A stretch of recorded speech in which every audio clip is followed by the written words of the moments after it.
And now, you're tuned into RBLR, the home of Tampa Bay's Reveler Sports.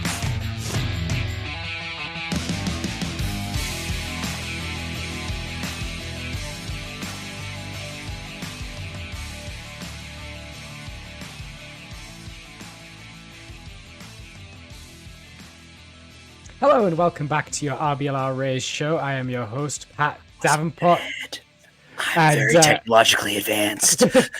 And this is what happens when we do a live podcast. I am your host, Pat Davenport, and I am joined by my co-host, Zach Dabb. Zach, how are you doing? It feels so weird to ask you how you're doing. I am doing fantastic. My mic is no longer muted. I feel great. My voice is back. I feel fantastic. How are you, Pat? I'm doing just swell. I'm doing okay. I feel like I'm in mid-season form now. I feel like we've had like 9 games of the baseball season. We're just like rolling along now, which is brilliant. I love watching baseball, but I'm sure we have some concerning things that we need to talk about because the Rays are not 9-0 like they were at this stage last season. Surely that means we need to dissect things. We need to hit the panic button. Surely this is a whole reflection on the team, right? We got to panic. I mean, maybe. I mean, hey, it's 1 week of Rays baseball is in the books. 2 series are down, and we've got another one wrapping up today. We're going to have thoughts on all of that, the baseball played and the baseball to come, and the question of the hour. Should you be panicking?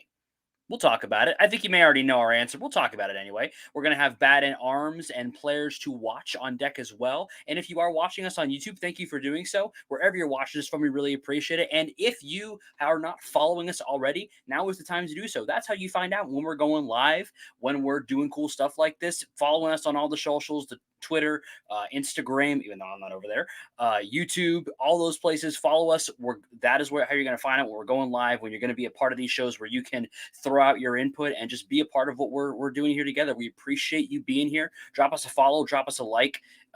Really helps us a lot. So let's just get right into it. I think there's no need to beat around the bush. Should we be panicking, Pat?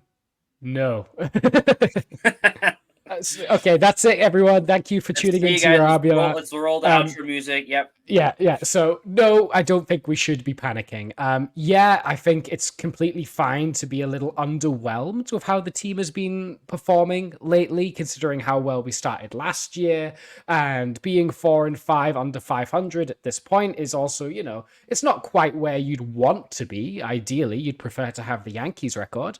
But I don't think it's a time to go, oh my gosh, we've played 9 games. That's enough to make a judgment on a baseball team. And we can say that about any baseball team in the league. Even the A's, you could say, hey, listen, we can't even draw up trends on what's happening in Oakland yet. Like, we expected them to be bad, and they are bad, but you still can't really pinpoint as to, like, completely why yet, because it's been 9 games. So we just got to, hold up and let's take a look at things a bit more objectively, take the emotion out of things, and go from there. I understand why we're all a bit upset with how things have started. I think this Colorado series in particular has just been like a complete what the heck is going on. But let's slow down. Let's take a look at what the Rays are doing or what they're not doing and see if we can draw any kind of ideas towards future performance based on what we're seeing right now. Yeah, I don't think you can boil down why a team wins or loses just to one statistic, but I think there is one that's a pretty good indicator of that, and that is walks given. And the reason why I bring that up specifically is because this is something we've talked about it before on the podcast. The Rays as an organization have a philosophy of not giving guys free passes. It is something they have made their identity. Over the last 3 seasons, they lead all of baseball in walks per 9 allowed, with the lowest. With 2.61 walks per 9 allowed over the last 3 years. In each of those years, they were top 3. If they weren't number 1, they were top 3. So that is their identity as an organization. Right now, they are near the bottom. They were yesterday. They were at the bottom. The relievers had a 11 walks per 9 allowed before yesterday's games. They cut that down a little bit. But that's what we were seeing. And I think if you look at a team that is playing poorly and you go, why? Which is what you should do when something that you didn't expect to happen is happening. You shouldn't just, complain that it is happening. You should look at it and say, why is this happening? and you go and you see something that is clearly outside the norm of how the team normally operates or how this process is normally operating, then I think it's I think it's pretty clear that that may have a consistently high factor of being the reason why this is happening. So the Rays as an organization do not walk guys; they are walking guys a lot. Two things about that. Obviously, it's not what we expect, but also it is not likely to continue because if we were going into the year and we said, hey, the Rays are kind of high in walks per nine, they've kind of consistently been up near the bottom of that leaderboard. We don't like that. It's something we'd like to see them work on. And then we get into the season and we get the results we've gotten and they're walking guys. What I would say to you is this isn't great. It's too soon to make any any concrete statements, but this is not a good sign because it is something we said was a problem and it is now being shown to be a problem. This is the opposite of that. This is something when we came into the season, we said this is something you can bank on. They're not going to walk guys. And now they're walking guys. And if you've actually watched the games, there was at least one inning from Clevenger which by the way, he got out of without allowing any runs. He walked 3 guys in a row. And you could just tell he was not there. He was opening his shoulder up. We talked about it during I think it was the first or second game of the season this happened. So there have been innings like that for a lot of our relievers and some of our starters as well. Mostly the relievers. The bullpen's been rough. They've had a rough time with walks. But if you look at all the evidence of the last, 3+ years of Rays baseball, it would tell you this is not something that's going to continue. And when you get back to what we expect, I believe the results are going to start to come back towards what we might expect from a win-loss perspective. I don't know if you agree or disagree with that, Pat.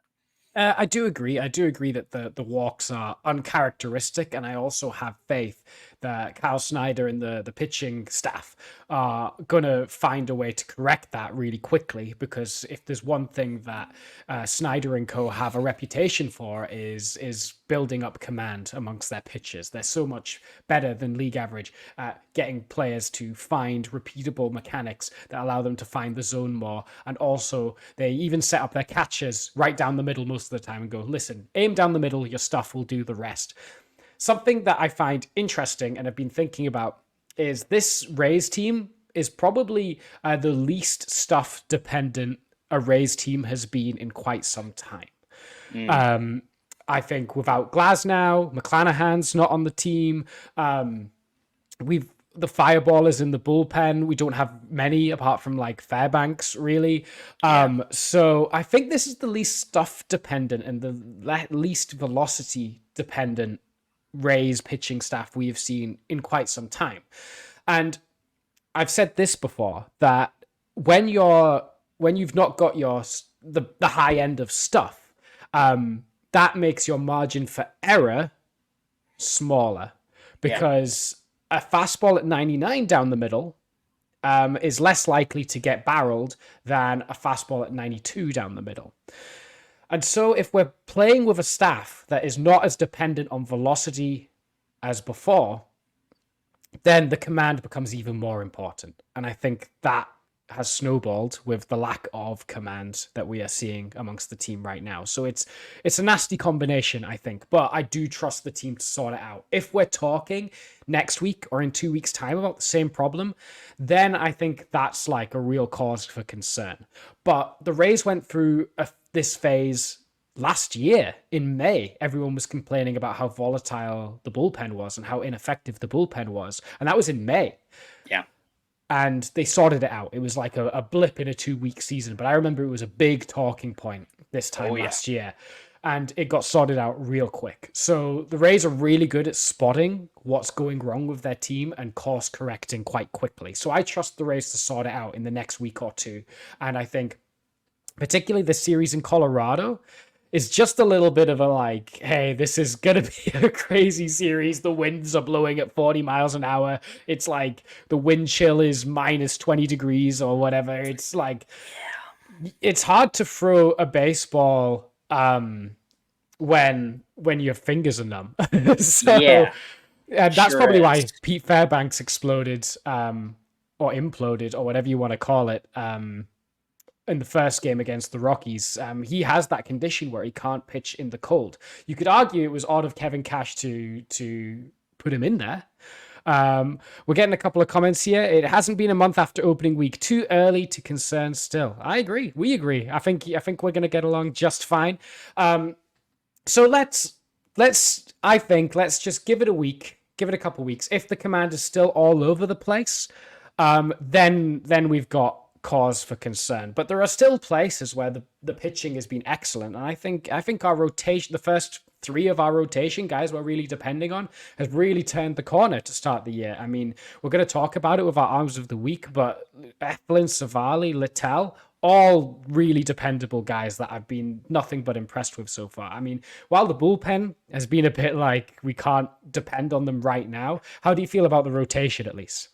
So I feel really, really good about the rotation. And one of the things I was going to bring up, you make a really good point about how stuff can kind of mask lack of command. The really interesting thing, if you look at the way the Rays pitching staff from the starting perspective have performed so far, the guy with the best stuff on the staff has had probably the worst start of the year with Pepio, where he was really good for the middle four. I'm going to talk about that later. Really good for the middle four, but the first in the last inning, he was not very good. So it's really interesting because I agree with you.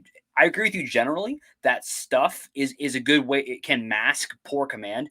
But at the same time, as a fan, you may think, okay, then why did we get rid of all of our guys who have really, really good stuff? Well, it's because we also believe the Rays believe in command and believe in pitch mix and location, and all those things can also be just as valuable as stuff. And that's what we're seeing from the starters. Littell has been, everything we could have asked for so far, we've gotten from Littell. Civale is making Pat look really good so far this year. Eflin had a great bounce back start. We're going to talk about Alexander and Wagispack, that little experiment. We're going to get to that. That's maybe not going the way we might have liked it to go. But all in all, the starting rotation is not the issue. And the other thing that's really not the issue, and I feel like it's being talked about as an issue, is the bats. Despite what you may have, seen or felt, the Rays are number 8 in baseball in WRC plus to start the year. And I would argue that almost every Rays fan out there would say we have not played at the level we would like to offensively. And we are still top 10 in WRC plus as a team. So this is why to begin the year, I had so much confidence in talking about how good this team is going to be, and why I have so much confidence in talking about the Rays playing their way out of these struggles. We saw it last night. The Rays are just a really well-constructed team. There are no real holes. Nobody's going to be amazing every single time out. But the way this team is constructed, they can always win a game. I don't really ever think they're out of a game. The last 2 games we watched, if you believe the Rays are ever out of a game, I just direct you to the first 2 games of this Colorado series, where even in a game we didn't win, we came back from a huge deficit. So just as you're watching these games, as you're feeling these feelings, which are totally valid, because it's frustrating to watch your team lose. I hate watching my team lose. It ruins the rest of my day when the team loses. Yeah. Believe me.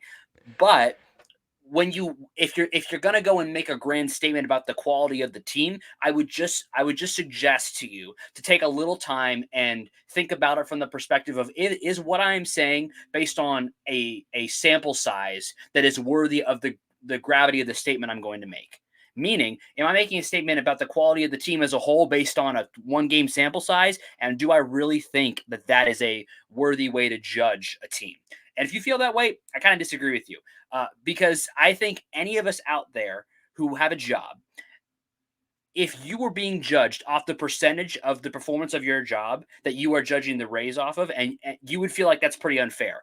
Even just the first 2 weeks of the season so far, the first 8 games, would equivalent to about 2 weeks of a 52-week job that you have. If you were being judged off of 2 weeks at your job, and that was going to be the way that they were going to project you out as what you can do and what your potential is, and how good we think your boss thinks you are at your job based on only 2 weeks of performance, I don't think you would like that very much. And I just don't think it's fair to do that about the Rays either. But I think, Pat, you're 100% right. If we do get a month in and we feel the same way, and we're seeing the same things from the Rays we're seeing right now, that does change the tune a little bit, but we're just not there yet.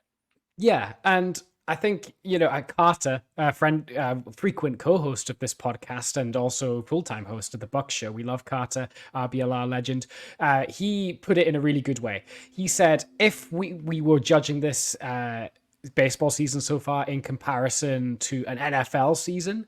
I think he said this 7 games in. He said 7 games of a baseball season is roughly equivalent to the first drive of an NFL season. Imagine if you judged the Bucks after the first drive of the first game and you said, yeah, this team's cooked because they got a 3 and out in the first game, in the first drive. You'd be like, whoa, hold down there, Buster. So we got to just remember this is a marathon. It's not a sprint. Now, to address some points about the offense, there's 2 things I want to bring up. The first one is I saw a lot of arguments about how this team is super dependent on their like big 4, and then the rest is like a black hole. And the big 4 being Paredes, Arozarena, Yandy Diaz, and Brandon Lau. Since we last talked, which is a small sample size, I'll give you that, okay? But since we last talked, let's talk about how the big 4 have done. 13 players, all 13 players on the Rays position player core have had at least an at-bat. Brandon Lau is currently dead last in WRC plus since we last talked. Randy Arozarena, 7th, completely middle of the pack. Yandy Diaz, 10th out of the 13 players, had a good opening day, has not done that much since. Okay, he's got a current 64 WRC plus since the last podcast episode. Isaac, he leads the team. He's doing a great job. We'll talk about that later.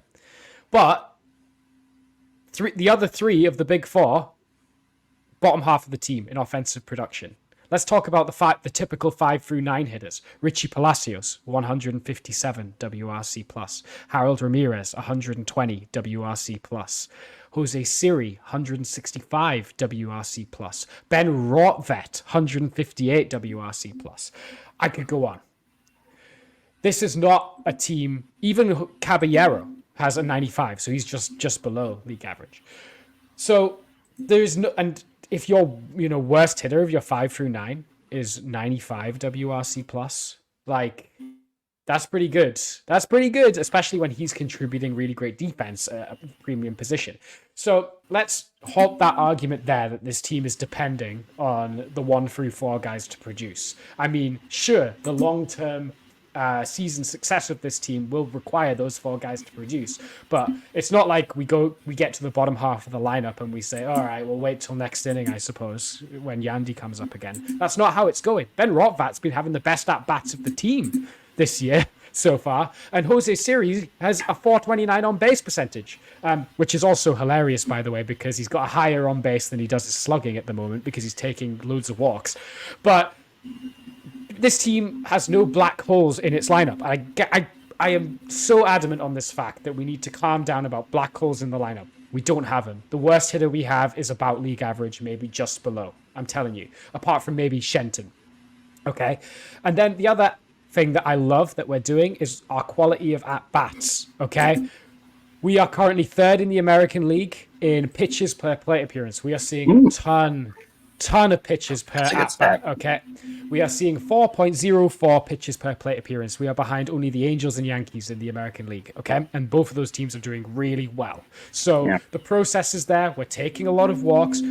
Something that we are going to need to kind of come to terms with on this team is there is a lot of swing and miss in this team, which can be a frustrating watch. I'm the first to admit that. There is a lot of swing and miss in this team. Our contact percentage is fairly low compared to the rest of the league. And we are a swing-happy team as well, which is strange because that doesn't always align with the pitches per plate appearance. But we have a lot of swing and miss. We're not afraid to go after pitches. But the quality of our at-bats is really, really good. And that, over a whole season, will translate to good results because the more pitches you see, the more likely you are to take your walks, and also the more likely you are to get a mistake pitch or a pitch that is hittable. So the Rays are hanging in there. They don't give up. They're grinding stuff out, and they are being a headache for pitchers, which is just what I was saying last week that the Rays need to do to be effective, and that is what is happening. It's just right now... it's not yielding entirely into results, but it's not like like you said, we're not awful. Our runs per game is like fine. It's like middle of the pack. It's just the bullpen, I think. Yeah, and when you look at all we just talked about with the offense, this is all without one of maybe the most important hitters on the team not available with Josh Lowe. And not just from the perspective of how good he is as a hitter, but it being a lefty bat is super important to this lineup right now. Because if you wanted to pick a black hole in this lineup right now, you probably could pick Shenton if you really wanted to. He's not been that great. He really, but hasn't even gotten that many opportunities, so it's not even really fair to judge him. But again, even if we're going to give you that one, that black hole is going to go away as soon as Josh Lowe gets healthy, and it may even go away if Aranda gets healthy first. Aranda might come up and take that spot. So, and I think we both think that Aranda is going to probably put together better at bats than Shenton's going to, even giving Shenton some credit. So that's kind of why we're not concerned. It's not that we can't see that things are not going great in the games that are being played. They're not. It's not awesome that we are currently below 500. That's not awesome. We don't like that. It's not awesome that our series record is split, loss, and we are hoping to win the series today. This is not exactly what we're looking for. But again, context matters. We have played 2 postseason teams, including the last year's World Series champion, and we are currently on the road in the most wild and weird stadium in baseball, west of the Trop. It's a crazy place to play baseball. You've just seen it. You see when balls go in the air, you've got 4 guys staring, looking up, hoping that maybe it's going to blow towards one of them. There's been several times when the cameramen have been completely deked on fly balls. There was one where they were focusing in on, I think either Rosario or someone over on the right side of the infield, and it landed in Yandy's glove or whatever. Yeah. I mean, it's a complete nonsense up there. So all that being said, we're 1 game below 500, and if we win today, we're back to 500. And I honestly think if you told most teams, hey, you're going to be without one of your cornerstone bats to start the season, you're going to play 2 really good teams and play in one really weird ballpark, and you're going to go 500, you may not be happy with it, but you'd say, all right, whatever. Let's get the guys back healthy and keep going. And that's where we're at. That's where we're at. It's not 13-0, but it is not last in the division, which is what it looks like on paper right now, but that's not going to extrapolate out to the rest of the season. Exactly. Let's not panic right now. I think, like I said, if we're 6 weeks in and we're still kind of playing just below 500 kind of baseball, then we need to give a further examination. But for now, I'm just chilling. This is going to be a weird game today, probably against the Rockies. 100%. I don't know which way it's going to go. Pepio might shove, or he might get shelled again. And if he gets shelled, I'm still not going to make a judgment call on him because his stuff plays weird because it'll be in Coors, and Coors, it suppresses movement of pitches. There's a reason why pitchers hate going there. It's because the ball travels different out of their hand in the weird air quality. So it's just any series at Coors is it's a wash. Yeah, just play the games and see what happens. I mean, both of these games have been crazy, and the third one is going to be crazy as well. I don't expect it to be low scoring. Commentators curse means it'll be a 1-0 finish, but yeah, it's going to be crazy. Shall I tell you something I love about this current Rays team? Please do. It is the stolen bases. We are stealing a lot of bases. We currently lead the league in stolen bases as a team. We're currently stealing 1.78 stolen bases per game. Almost 2 stolen bases a game, and we have an 88% success rate on our steal attempts as well. Most of that is Jose Siri, just I'm going to walk, and then I'm going to steal second, and then I'm going to steal third, and I'm going to do that every time. But Caballero can steal. We're just a really fast team with some aggressive base runners. So I'm loving that. Let's keep taking advantage of that. I just want to keep watching that happen. I don't have much analysis on that other than the difference between first base and second base is about a third of a run, expected runs in an inning. So let's keep doing that. Let's keep, putting the odds in our favor, use the tools that this team has to our advantage and keep generating runs the old fashioned way.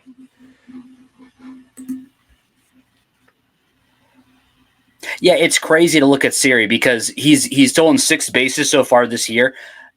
50% of his stolen base total for all of last year, he has eclipsed by game 9.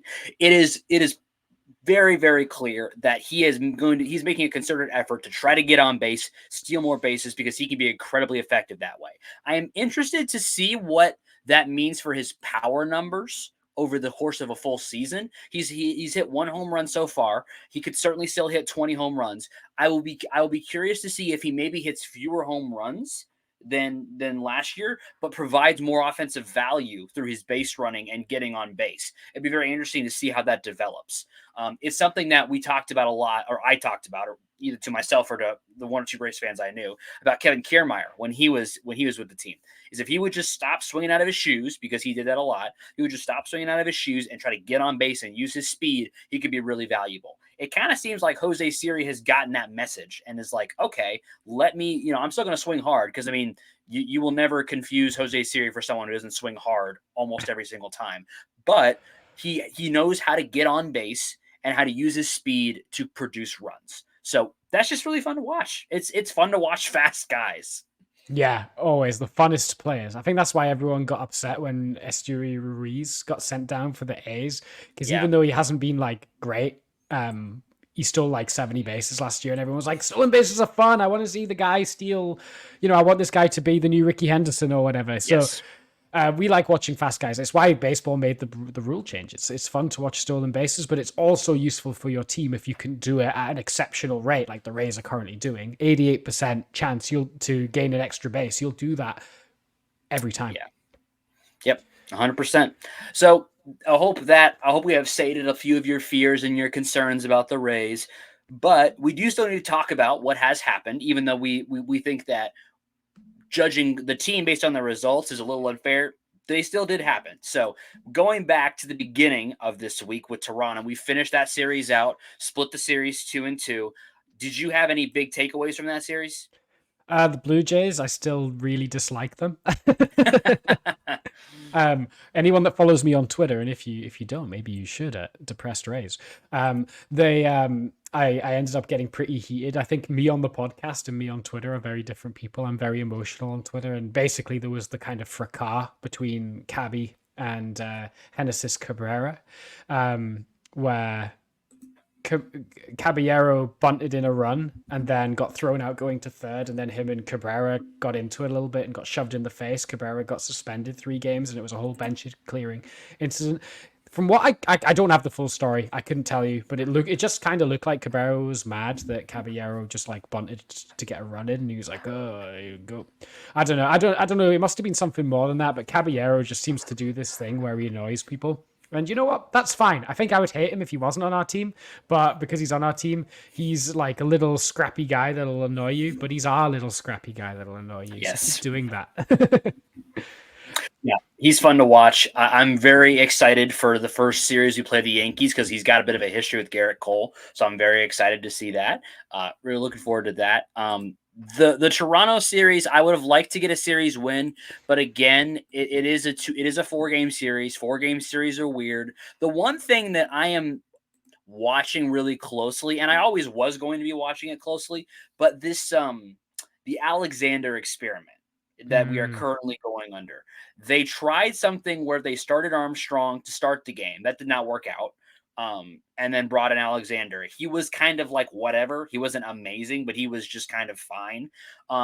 He has since started one more game since then, and was once again just kind of like whatever. It was just kind of fine. I am curious to see what they end up doing. And it's if he was just blowing doors off, I would say as soon as guys get healthy, like Taj and Boz, like, well, hey, man, we got to talk about this. This guy's really, really good. So far, he's just been kind of okay, which, again, for a 5th starter is really not that at the end of the world. But it does make me wonder how they view him on this team when you start to get guys healthy. Wagaspack has just kind of not been great to start the year. He's really the only guy in the bullpen that's kind of not doing his job super great. Everybody else has been pretty good, despite having some walk issues. They've been pretty okay.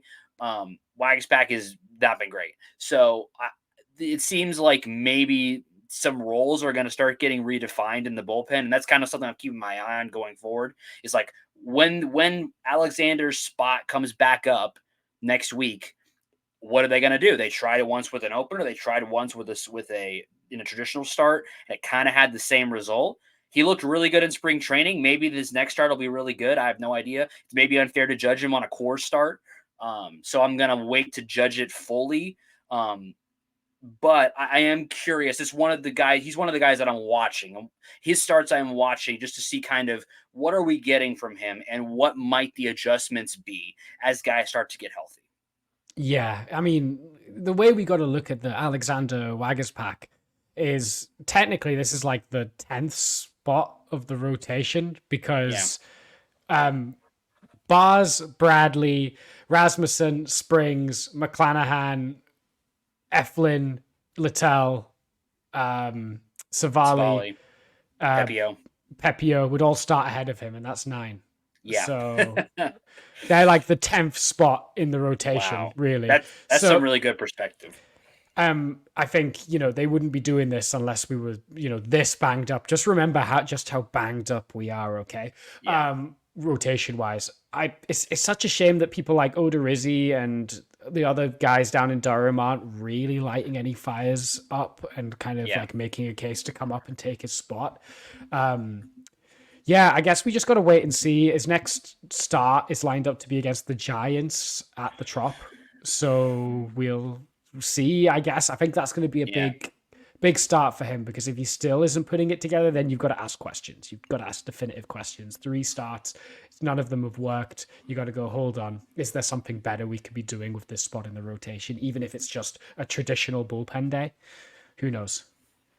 Yeah, and I think that the thing that I like about the way they've been doing things, even if maybe the results haven't been exactly what we're looking for, is they are limiting the amount of innings the bullpen is having to pitch, and I do like that. I mean, they've been really trying to stick with letting their starters go for 5 to 6 innings and giving as few innings as possible to the bullpen, and I really do like that. Odorizzi is a name that I before the year thought would be in the mix. He started today for Durham and only went an inning and a third, gave up 3 runs, 2 walks, 3 hits. So that it doesn't look like maybe reinforcements are coming from that place, at least not right now. So we may still be looking at a couple more Alexander starts. And again, in that perspective, like he is not preventing you from winning the game. He is not putting you in a scenario where you cannot win the game.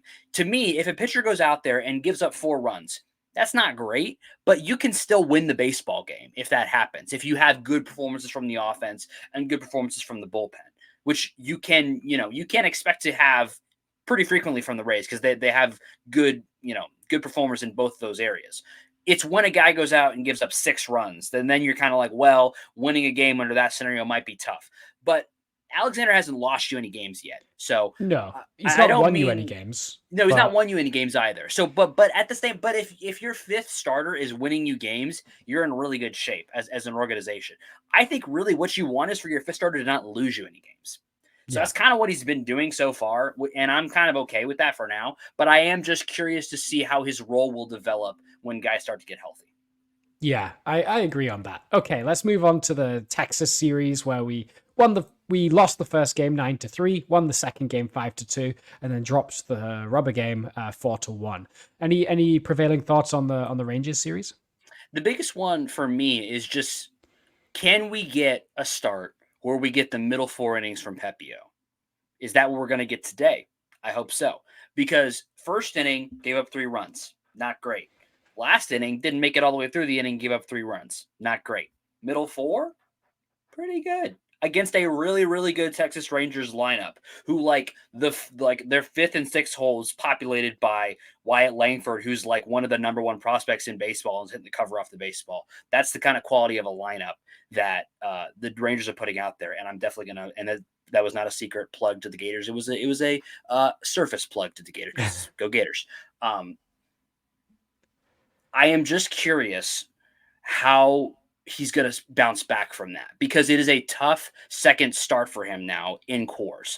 I would have loved, I think if you just could have set it up the way you would have liked it to, I would have loved to give him another start at the Trop after his first start. But to go on the road to Coors in a series where the winds have been blowing and it's been a wild series, it's going to be interesting to see how he does. I believe he can make it happen and have a really good start, but it's not ideal. So I just want to see what would it look like to get a start where we get a performance out of Pepio that's closer to those first 4 those middle 4 innings than to the first and the sixth inning from him. Yeah, absolutely. And also, it was just kind of a shame that in the Texas series, that rubber game, we got a really good start out of Civale, and the bullpen couldn't keep, but also that we got shut down by Nate Eovaldi, and that feels like that happens a lot as All well. the time. He seems to have there's certain pitches that just absolutely have our number, and he is one of those guys. It feels like every time I see him. We traded him and he took it personal, I guess. Yeah, after we rehabbed him. Don't forget that we rehabbed him after that second TJ. No gratitude. He was really good for like 3 weeks, and then we traded him to Boston, and then he won the World Series. And so why is he mad at us? Listen, we made you better, and we sent you off to win a World Series, and you're mad at us? Like, what's going? Like, I think that's super unfair. I think he owes us like a couple blow up starts for that. To be honest, right? Exactly. When we see you in the ALDS, Nate Eovaldi, you owe us. You owe us a 2 innings pitched, 6 runs allowed. Seriously. I mean, that's how I feel anyway. It was unfortunate to lose that series at home. You would like to win at home most of the time. I think like you'd like to win at least 60-70% of your series at home, if not more. You just want to win series at home. But again, the series we lost was to the World Series champion Texas Rangers, who are not dealing with significant injuries the way that the Rays are right now. So it just kind of is what it is. I don't think it's a statement on how the Rays can play against that top competition overall. I think it's just it's a tough first or second series of the year. Yeah, absolutely. I mean, do you want to say anything about this Rockies series? It's like literally my notes is just what even are these games? Like what even is this baseball we are watching? It's complete nonsense. The Rays have been down like 6-1 in back-to-back games. They came back to lead in both of them and they lost one. So like what even is going on out here? The umps are terrible. They've been really, really bad. The wind is blowing. It's complete nonsense. It's chaos ball. It's fun to watch, but you cannot make any generalizing statements. I am very grateful that I am not a Rockies fan. Sorry, Erica.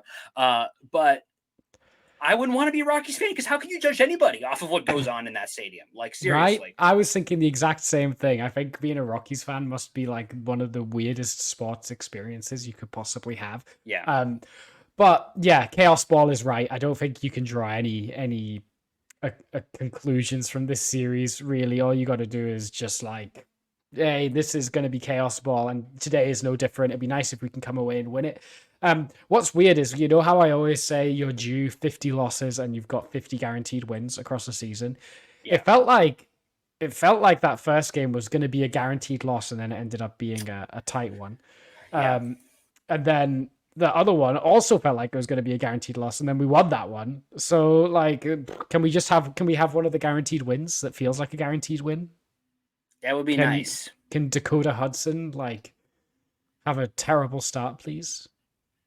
That'd be nice. Can we just have like a chill, easy game, like a nice like 6-1 kind of just chill game? Because I feel like the Rays haven't had like a chill win since game 2 of the series. Yeah. Game 2 of the season. Game 2 of the season. Yeah. It's been a wild couple games, and that's baseball.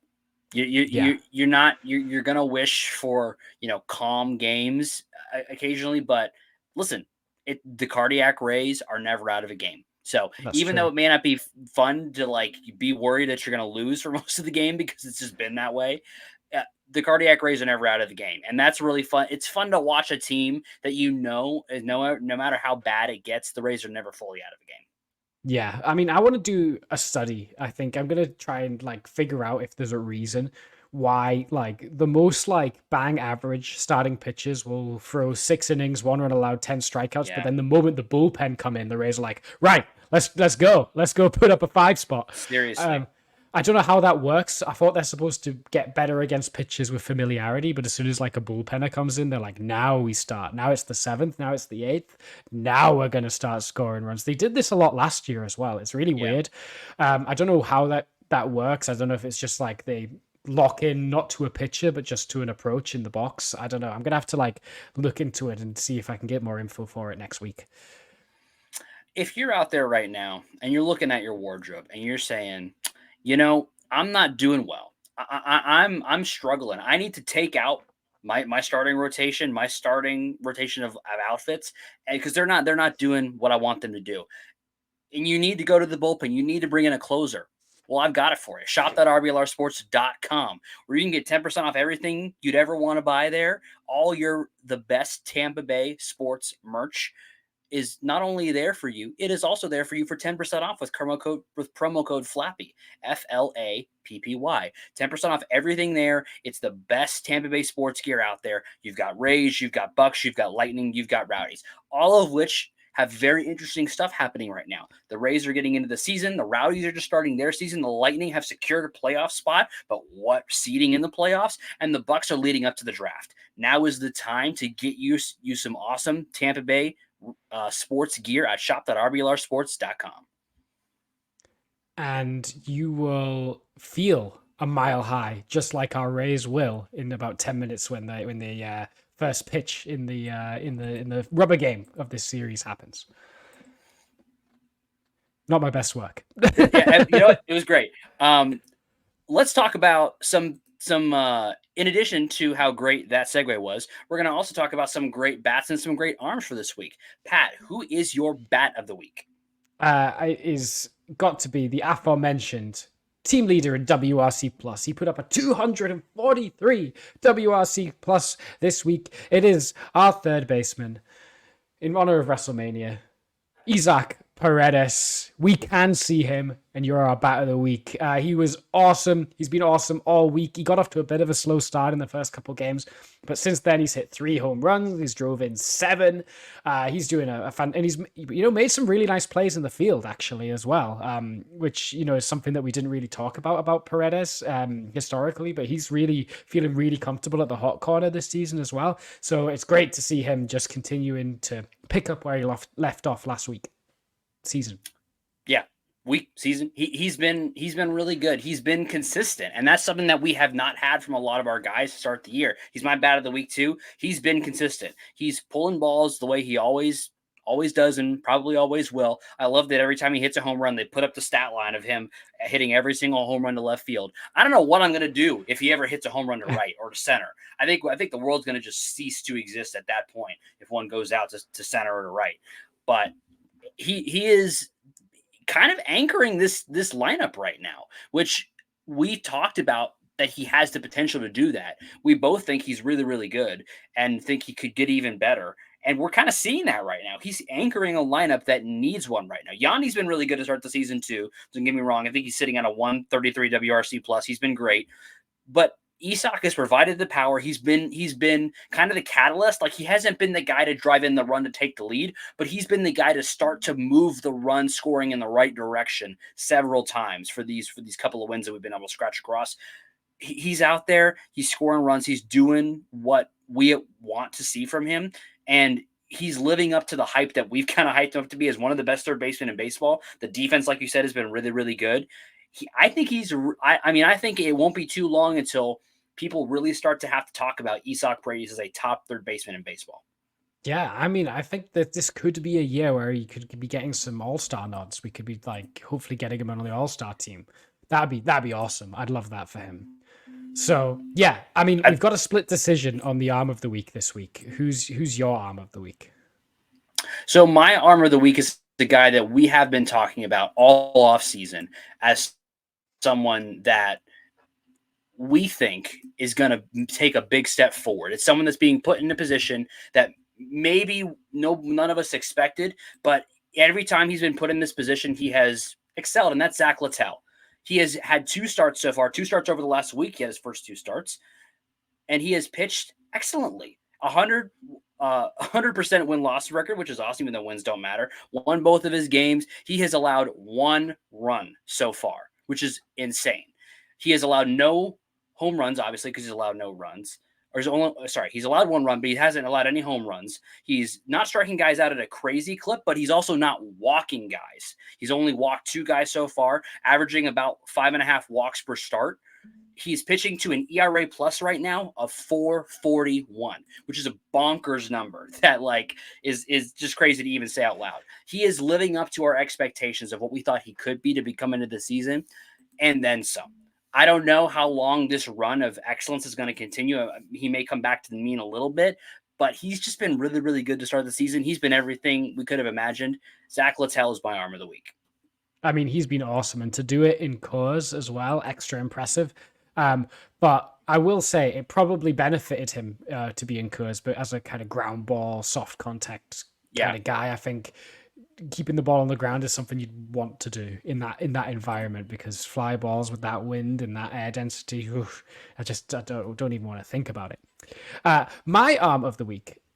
It's happened again. It's happened again. Aaron Civale's the arm of the week, the RBL arm, for me anyway. He went for another start against this crazy stacked and crazy dangerous Texas Rangers lineup. Only pitched 6 innings, gave up just 1 run, struck out 8. It was a solo shot that he gave up, was his only blemish, really. He's fantastic. He is doing fantastically. The first 2 starts of the season, pretty much identical lines against 2 really good lineups.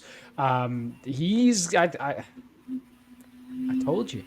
I can't wait to tell you all next week when he pitches against the Angels and then throws 7 shutout with 12 strikeouts, and we'll be back again. I genuinely, this offseason, told you all, but like the thing that I told you about was that the peripherals since joining the Rays were really good. He was still giving up lots of soft contact. He was giving up lots of soft contact that was falling, which is something that was due for regression. His batting average on ball and play was higher than what it should have been given the quality of contact he was giving up, and his strikeout numbers were way up, and he was still maintaining his really low walk numbers. So all the numbers under the hood were better than when he was really good when we acquired him from Cleveland. He actually got better when coming to the Rays, but the results just weren't there. So I just figured he was due for those results to kind of yield greater fruit, given some better luck and a fresh slate on a new season. And that's what he's done so far. So Aaron Civale, proud of you. Keep it up. Can't wait for you to be the arm of the week next week. Yeah, I mean, it was a tough choice this week. I mean, Littell had 2 starts, so I went that way, and I'm really excited about him. But it's just impossible to argue with what Civale has done so far. It's tough that he got that loss in the Rangers series because he really didn't deserve it. He pitched fantastically. I'm kind of blown away, honestly, by the starters between Littell and Civale. They were kind of put in a situation where I don't think even they thought they would be. I don't think Littell and Civale thought they would be the 2 and 3 starters coming into this season. I just didn't think that was going to happen. And I don't think that's what they thought when they originally got moved over here. I think they thought they were probably going to be Littell in the bullpen and Civale kind of a back end of the rotation starter. And they've been pushed into a very vital role for this team, being kind of stoppers. And they have stepped up and been excellent. They have stepped up to the call. They have provided some of the best pitching that we've had in this young season as Rays fans. And it's really fun to watch. And it's also fun to be right. I'm not going to lie, because we told you they were going to be great, and they've been great. Also a shout out to Zach Eflin, who had a great bounce back start from his first opening day start, which was not great. Bounced back against a really tough Texas Rangers lineup. Bounced back and was great. He's an honorable mention for arm of the week. Yes, and also big shout out to Jason Adam and Colin Poche after the bad outings that they had in game 1 of the Rocky series, and then Cash went right back to him and said, "I still believe in you. Go shut him down in game 2," and that's what they did. They slammed the door on the comeback win. So that was also great to see. Yep, and it's just another great example of why I am not a manager, because I love Jason Adam and Colin Poche. But even I may not have gone back to them right after they just had a terrible day. But Kevin Cash did, because he believes in his guys. He knows what he's got. The quote he gave after the game was, in the 9th, with Fairbanks not being available, there was no other thought in his mind other than Poche to get the 9th. And he went out there and showed you exactly why Cash felt that way. So anytime that I ever think to question the bullpen management from Cash, he does some things and we get some outcomes that just make me want to never, ever think about questioning it, because it's clear that he knows his team very well. He always seems to find a way to put the right guys out there, even when you may not get the results that you want.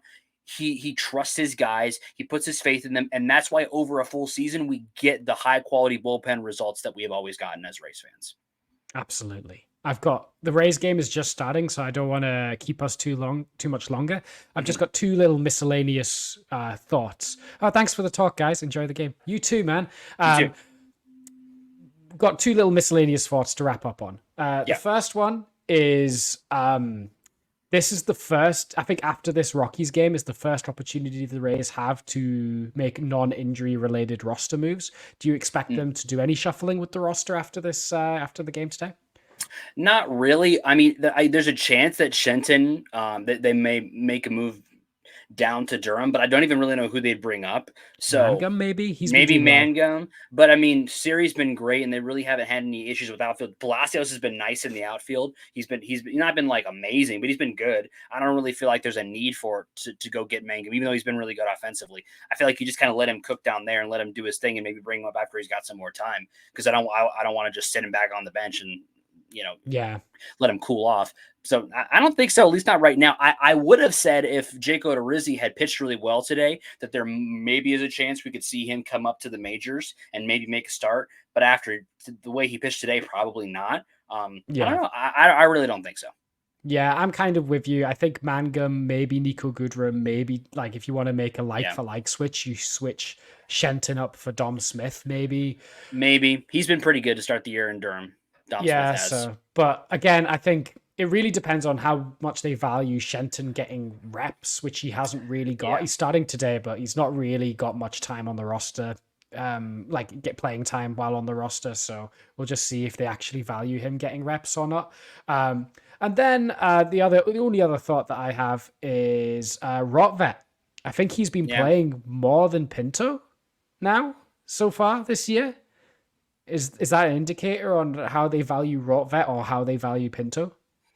I don't think so. I think it's just a situation where Cash is going to play the hot bat. This kind of branches nicely into the player that I'm kind of watching this week, which is Harold. Because my thing is, I agree with you. I've seen the same thing. The Rotvet's getting a lot of starts. I'm starting to wonder if those starts, instead of being taken away from Pinto, might start to be being taken away from Harold in the DH position. If Rortvedt might get some starts in DH, because he's been red hot to start the year. It's kind of hard to take a red hot bat out of the lineup. And Pinto is basically league average as a bat, which is all we really need him to be because he's excellent behind the plate. Rortvedt has looked kind of shaky behind the plate at times. He's been good at times, shaky at times. Pinto's definitely better. I wonder if we might finally start to see Harold stop getting at bats. And I also wonder if by me saying that, he will start to hit to a 200 WRC plus clip right after I say that, because that's what always seems to happen. But it is something that I'm watching because I agree with you. It has been odd. Yeah, especially considering how we and the organization hyped up Pinto so much. Yeah. Throughout the off season and in spring training is, hey, the reason we got rid of Bethancourt was to give him the keys. He's going to be the guy who's going to be getting the majority of time at catcher. And I know catcher is a demanding position. Even the best catchers will only play about 66% of their games. Because it's a nightmare to catch. It's really physically demanding. But Rotvet seems to be getting the more starts. I don't know if that's purely on just he's the better bat, or if there's something that they're seeing in him defensively as well. So the time will tell, and we will see if he gets some DH at bats, what happens with Harold. But I think, unless you've got anything you want to add, that will do it for today. Yeah, the last thing just to mention before we go is that from an injury perspective, Walls they believe he's progressing decently, and he is he's on track with his rehab and should start taking at bats soon. But again, same thing with him and with J-Lo. Once they do start actually taking at bats, they're going to need basically not a full spring training, but pretty close to like get back into the groove of things before they're starting at the major league level again. So they're still a little bit out on them. Boz had a small setback in his rehab. They don't think it's anything crazy, but we are starting to look more like mid-June than late May for him to start, getting back into things. So that's just something to kind of keep an eye on. Bilal, they thought he might be hurt a little bit. He seems to be fine. Twisted his ankle again yesterday, but he seems to be fine. So no worries there.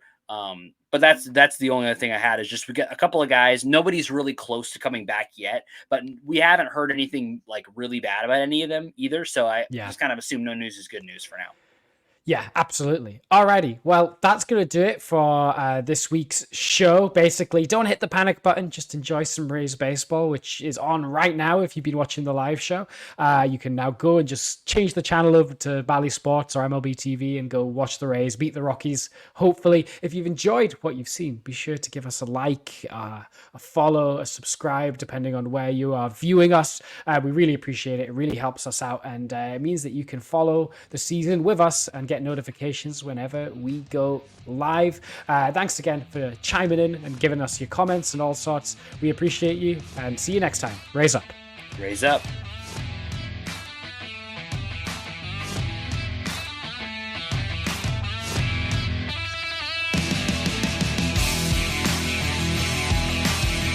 Thank you for tuning into this presentation by RBLR Sports. On your way out of the stadium, please remember to like and subscribe.